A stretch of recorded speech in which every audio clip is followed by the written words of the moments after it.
Olá, gente, bem-vindos ao nosso canal aí.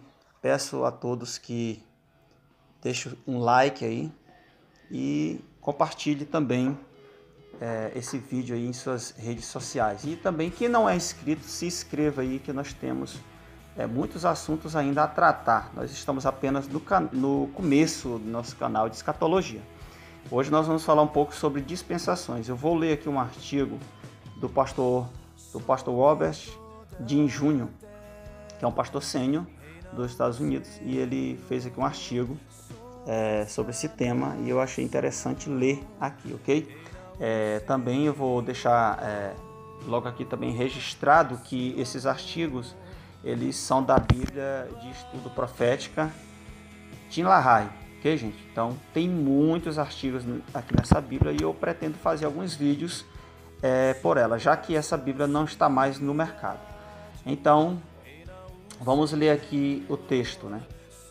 Fala o seguinte: o dispensacionalismo é a chave interpretativa que descerra as páginas das Escrituras, abre a porta ao nosso entendimento da profecia e orienta nosso pensamento sobre o projeto de Deus para a história humana. Três princípios complementares formam o alicerce da teologia dispensacional. O primeiro princípio afirma que a Bíblia deve ser consistentemente entendida em termos do sentido normal ou literal das palavras, inclusive quando se usam figuras de linguagem, onde o contexto assim indicar. Um segundo princípio se acha na premissa de que Deus tem um plano para Israel como etnia e nação.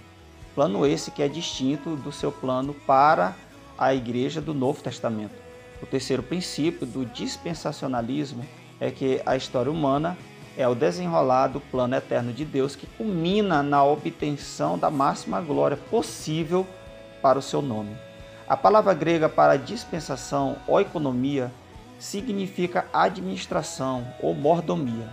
Uma dispensação é, portanto, uma administração distinta e identificável, olha só, identificável no desenrolar do projeto divino para a história humana. Isso está em Efésios 3:2 e em Colossenses 1, do 24 a 25, nós vamos ler na Bíblia a Almeida Corrigida Fiel, que diz o seguinte: regozijo-me agora no que padeço por vós. Isso Paulo falando, né? E na minha carne cumpro o resto das aflições de Cristo pelo seu corpo, que é a igreja, do qual eu estou feito ministro segundo a dispensação de Deus,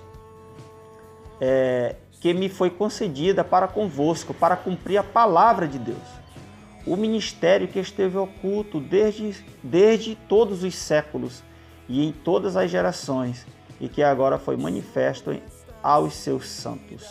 Então, Paulo está dando aqui um ensinamento sobre a dispensação da graça, que é a dispensação da igreja. E também o outro texto que ele citou aqui foi Efésios 3, do versículo 2, que ele fala o seguinte, vamos ler do 1, né? Porque por esta causa eu, Paulo, sou o prisioneiro de Jesus Cristo por vós, os gentios. Se é que tendes ouvido a dispensação da graça de Deus, que para convosco me foi dada. Então, vamos continuar aqui o texto.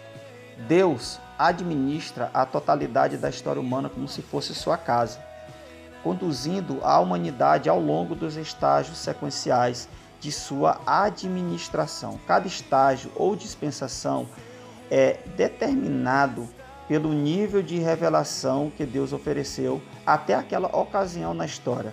Essa revelação especifica as responsabilidades do homem, testes ou provas concernentes a essas responsabilidades e a graciosa provisão de Deus de uma solução para quando ocorre o fracasso humano.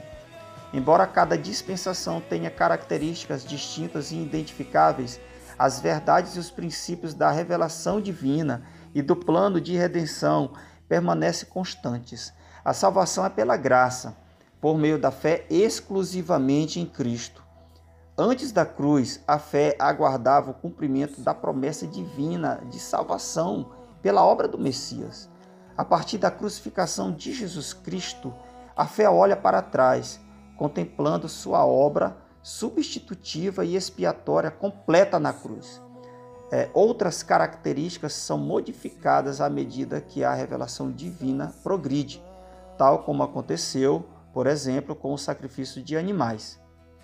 Os dispensacionalistas às vezes divergem quanto ao número exato de dispensações reveladas nas Escrituras, mas geralmente alistam estas 7. Primeiro, inocência, que vai da criação até a queda. A segunda, da consciência, da queda ao dilúvio.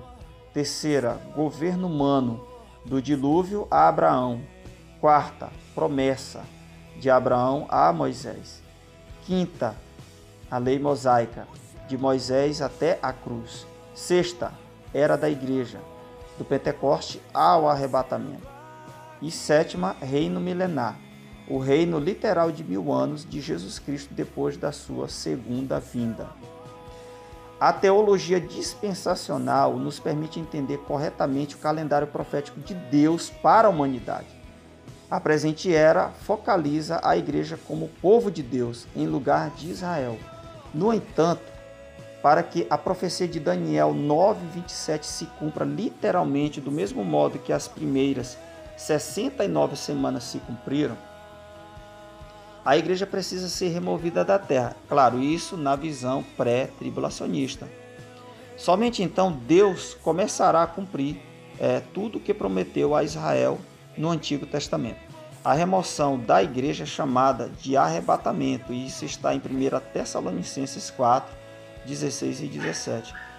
E muitos dispensacionalistas acreditam que esse evento precederá os últimos 7 anos do decreto divino para Israel, conhecido como tribulação.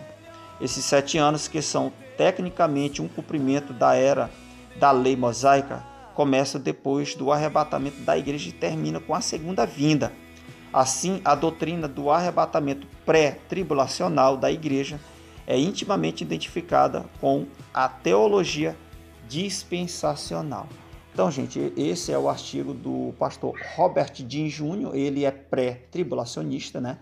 Quero aqui deixar claro que eu não sou pré, eu sou pós, mas em relação às dispensações, tudo que foi dito aqui, eu concordo. Ok, gente? Então, deixe seus comentários aí, se você concorda com esse texto ou não. Seus comentários são importantes, ok? Então, que Deus abençoe a sua vida. E você, mais uma vez eu peço, se inscreva no canal e compartilhe os nossos vídeos. Deus abençoe.